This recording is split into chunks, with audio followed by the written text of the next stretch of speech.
Hi everyone, and welcome to my channel, Be Soul Light. My name is Priestess Mekala, M-E-K-A-L-A. Also known as Priestess Mekala 333 on Instagram, and the owner of 7elements.net.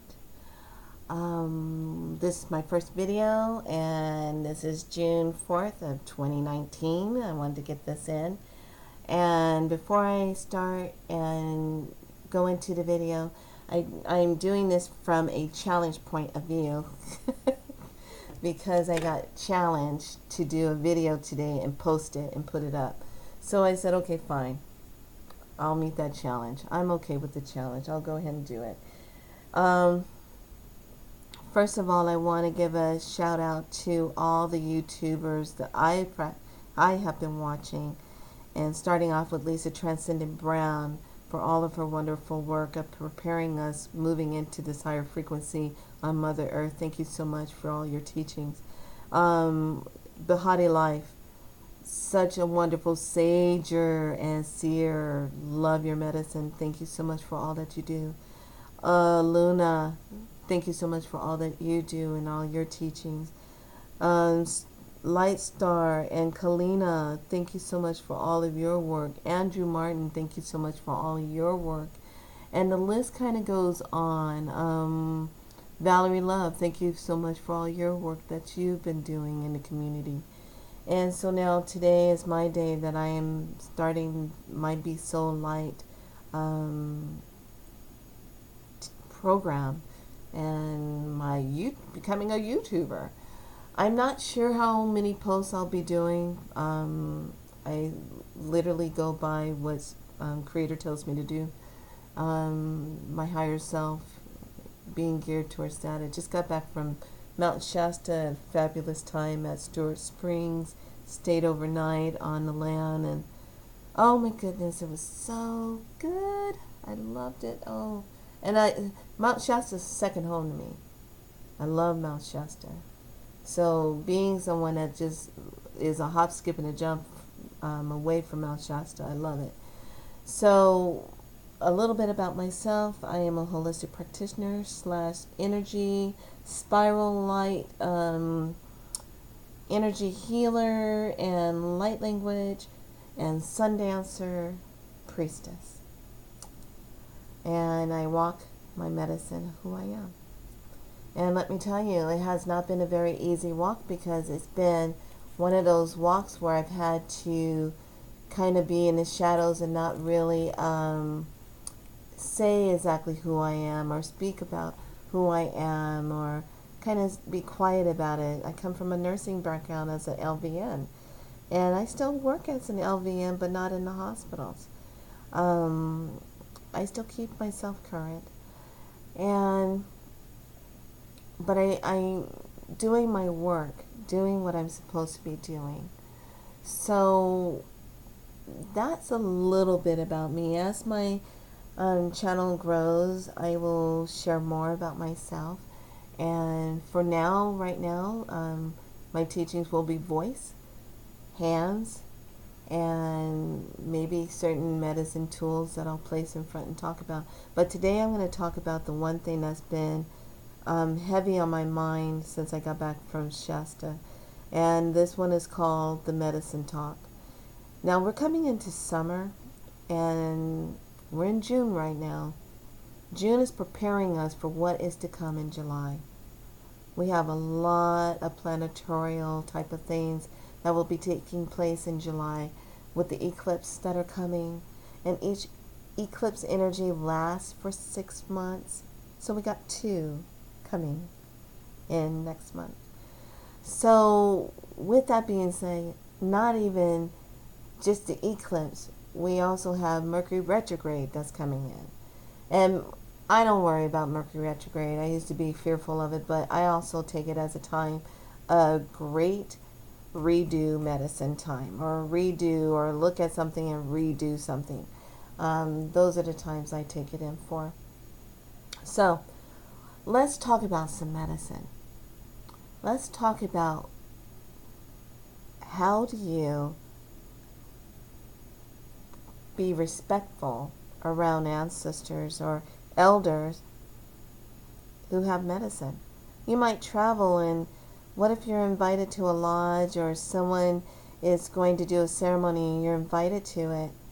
And I want to share this, and I'm sharing from what I have been taught and how my elders have taught me and ancestors have taught me.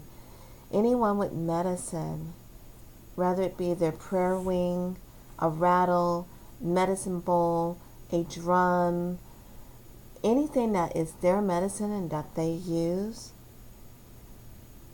you want to respect that. You want to make sure you respect it, which means if you are invited to a ceremony or you know someone that is inviting you to something, do not touch that medicine person's medicine. Do not touch their wings. Do not reach out and touch their jewelry that they're wearing. Do not reach out and touch anything on sacred altars.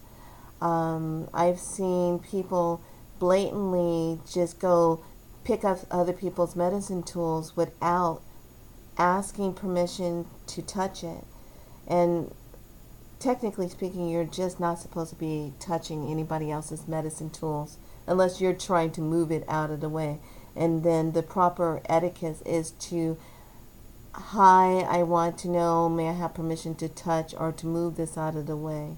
I need to put something here or blah, blah, blah. You're bringing awareness because here's the deal. The person who's walking with their medicine, they have their ancestors that's walking with them. They're linked into that medicine, whether it be their wing, their rattle, whether it be whatever that they're using. Their sacred bowl where they put their herbs, whatever it is. They're linked to that. And for someone to just blatantly go in and just pick it up or touch it, that alerts that the energy of the ones that are working with that person who holds that medicine. It alerts them and says, hey, what's going on here? Someone is blatantly picking that up and not paying attention. They're not being respectful of the energy space. So I'm saying this because sometimes people are not aware when they do that. A lot of people who have their medicine have went through great training, have went through great extensive sacrifice of time and self and endurance, especially if you are a sun dancer. And that goes out for all my sun dancers, sisters and brothers who are getting ready to sun dance in the next few weeks. And my heart dances with you. And these are those things that being a sun dancer, we have done. We have put that time in. We've danced underneath that sun. We've given of ourselves 4 days without food and water. We've done that to honor that wave, to lift those prayers up for the people, to be that vessel, that conduit of light that holds that. So with that being said, I just wanted to bring that teaching. So if you're out on your journeys for vacation and you are drawn to a cultural gathering, a sweat lodge, or whatever medicine gathering that is, and anyone that is holding their ancestry, traditional medicine and teachings, honor and respect their space. Do not touch their medicine without their permission. Do not touch it, because of the fact that if you do go in and blatantly just start doing that, you are asking for lessons from the ancestors who govern that person.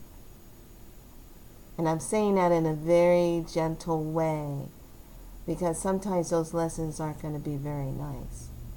Just to kind of share that. And I've seen elders who have had someone just come up and blatantly started touching all of their medicine and had moved it or reached out and took it, and that elder just went ahead and gave it to that person and said, you go ahead and just keep that. And may you have a good year in walking with that.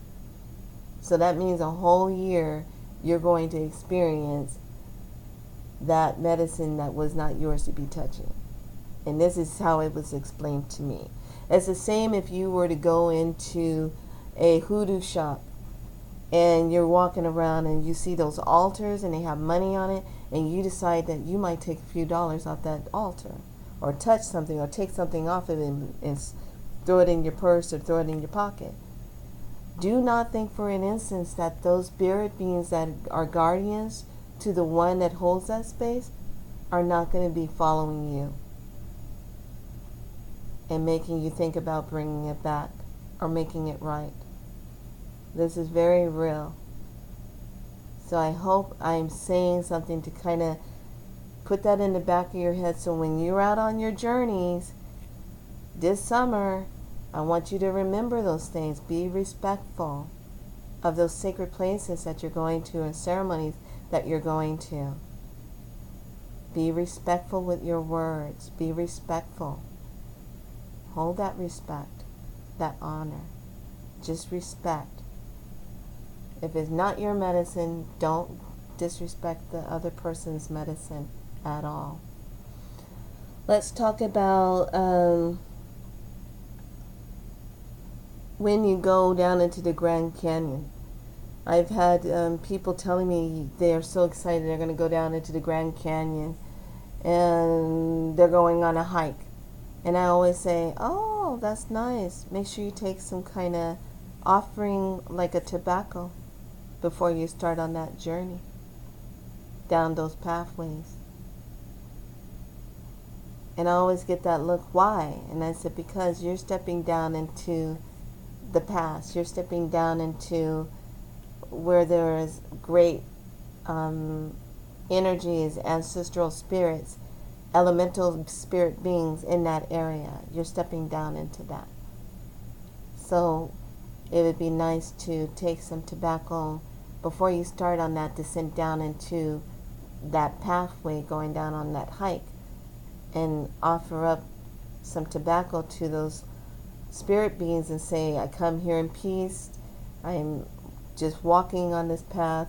I ask for a safe journey. I'm not here to disrupt the energy that's been here before me. I honor the ancestors of your time. Thank you. You give that, you'll have a safe journey down that road. There won't be strange mishaps, falls, injuries, snake bites, anything out of the ordinary. None of that will be taking place because you already did your part. You gave something to honor that space. Let's talk about the waters, the rivers, the mineral springs. Let's talk about that. When I go up to any springs, mineral springs, and I'm going to partake of that, I either give tobacco to the water or a little something of myself to that.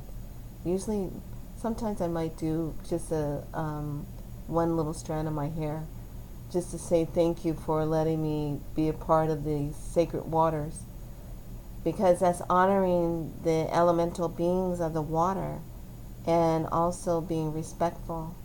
And I was taught that because sometimes you don't want some of the spirits that come from those waters to just attach themselves in not a good way with you. You want to keep everything sacred and in balance, and you want to honor that space so that you get the healing that you're looking for and you're connecting with that healing. So sacred waters need to be honored in that way also.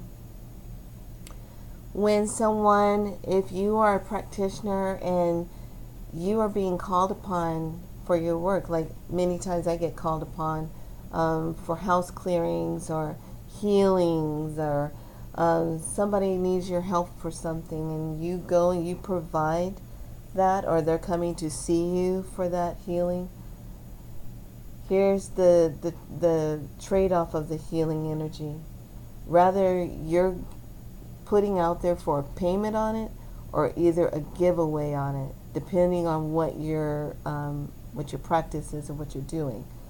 I strongly believe anyone that walks the healing path and what work you do, you deserve to be paid for your time, your energy, of what you have done to bring medicine to whoever was seeking for it. If it's a house blessing, the medicine and the time that you took prior before you got to that house and the medicine that you put together so that you can bring that medicine into that, and the tools that are going to be used, you took the time to put that together. And the best way that that medicine needs to be sealed is after it is performed, after you finish that, whomever is involved, it needs to be paid for, or a giveaway is done. Exchange for that energy.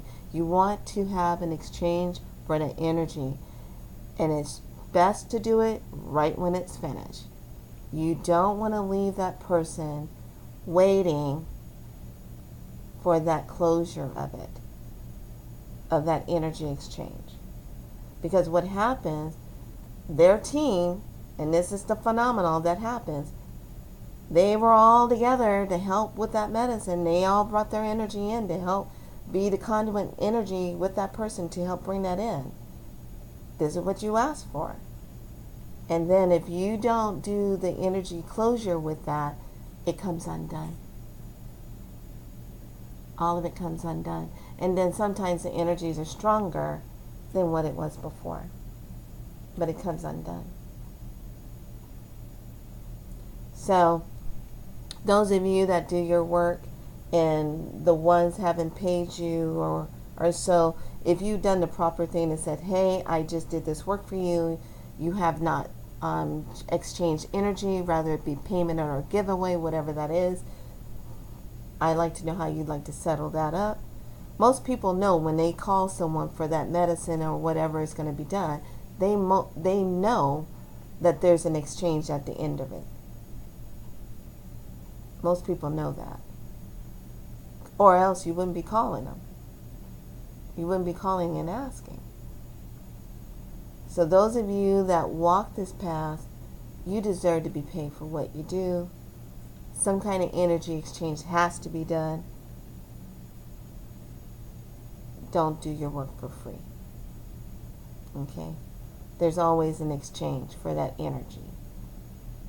And the reason why I'm teaching this is because sometimes people they don't realize the energies of the ancestors.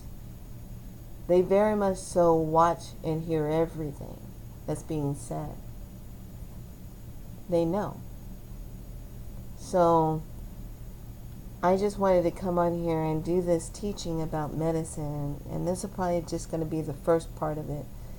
But those of you that are out there right now, we're in our enlightened and heightened time of change on Mother Earth right now. We are changing. We're going through changes in ourselves. The jobs that you're at, you probably don't fit in them anymore. The home where you're living, you probably don't fit in that anymore, and you feel the need it's time to move, or you're supposed to listen to yourself and take that trip, take that journey, wherever it is, because there's something you need to go connect to. There's something you need to move and expand yourself into.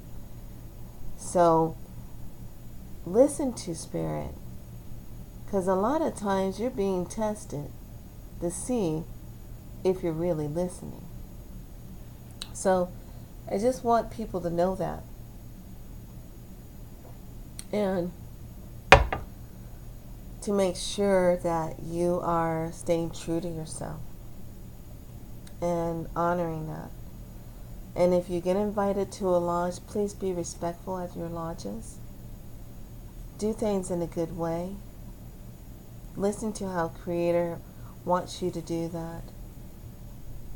There's no time for the ego anymore. We're in serious energy time of healing a lot of ancestral wounds right now.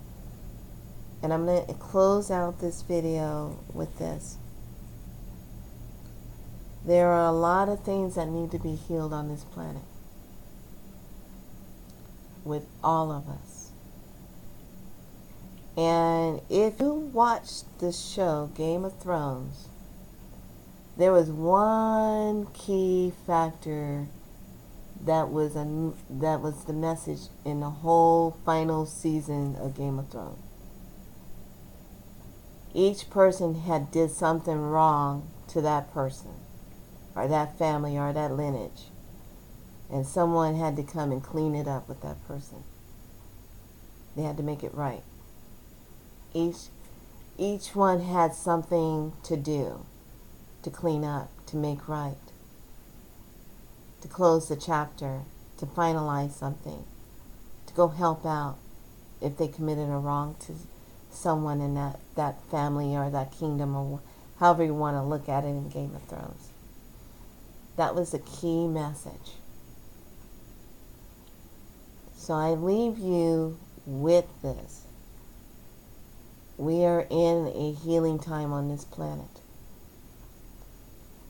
There is no more time for the painful things that have been happening to many races of color, melanated skinned people. There is a deep healing that needs to take place. There's a deep healing that needs to take place with every race on this planet. We need to heal, and we need to make things right.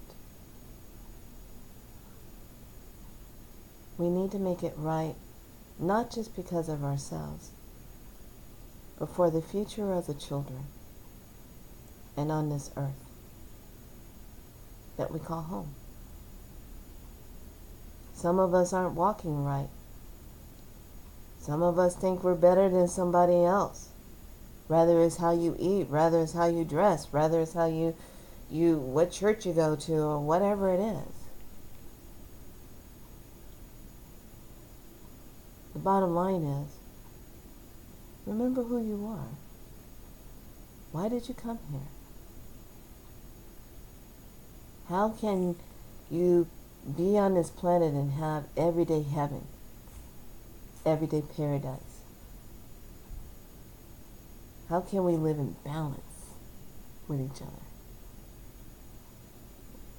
How can we journey with each other?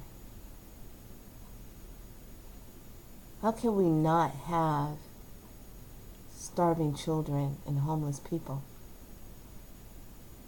And especially when some of the old churches caught on fire in Europe, and then all of these big CEO people with money plopping down all that money, almost billions of dollars, to help restore that church. Really? What about people that were affected by hurricanes, fires, that have gone and still don't have homes to return to? What about starving children and homeless people? Yes, some are by choice, I get that. Some are choosing that. But some are part of a disaster that happened. Those of you that sit in your wealth of money, you've been blessed with that. Let's see what greater change you'll bring. How will you make a change? How will you help and be a part of the greater picture of the new earth?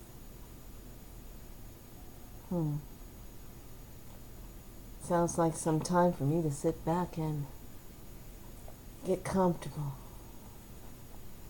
and watch what happens. Thank you for coming to my channel. You can hit the subscribe button. Take what I've taught you today. If it resonated, if it didn't, that's no problem. If you're someone that didn't find it, that's no problem. I just needed to share that information. Be soul light. Be the love you want to see in the world. And for God's sakes, stop hiding. Stop waiting for the right time to do whatever it is that you're going to try to do to get yourself out there. Now's the time. write your book, do your songs, do your dance, start your business. Go. What are you waiting for? And my favorite thing to do when I work with my clients and they're coaching them into themselves is I say to them, step into you. Just step in to you. Ashe. Oho. Have a wonderful day. Thank you for coming.